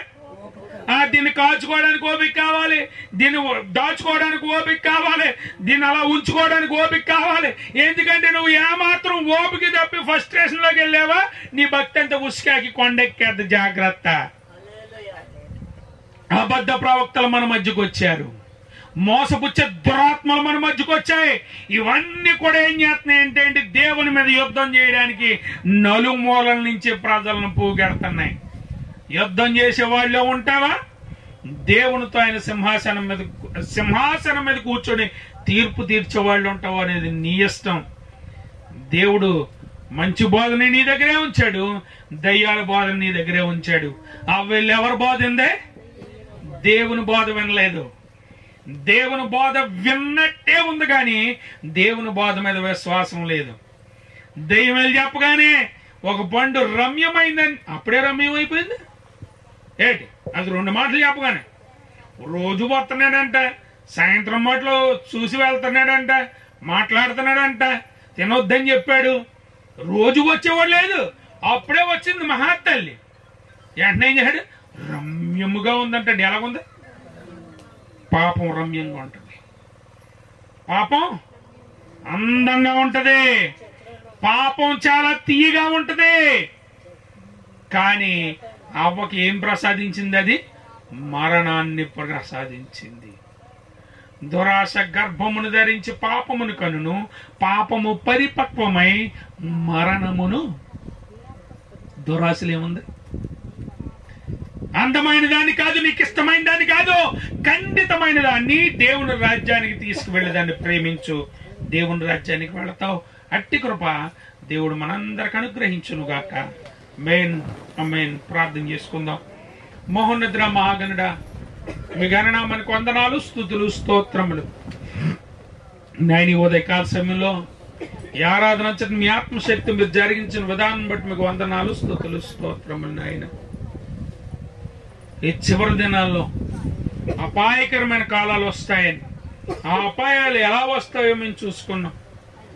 అటువంటి వారి వల్ల మేము జాగ్రత్త కలిగి ఉండడానికి కృప చూపించండి. మేమందరం నాయన నీ రాజ్యానికి వెళ్లే భక్తిని చెయ్యాలి.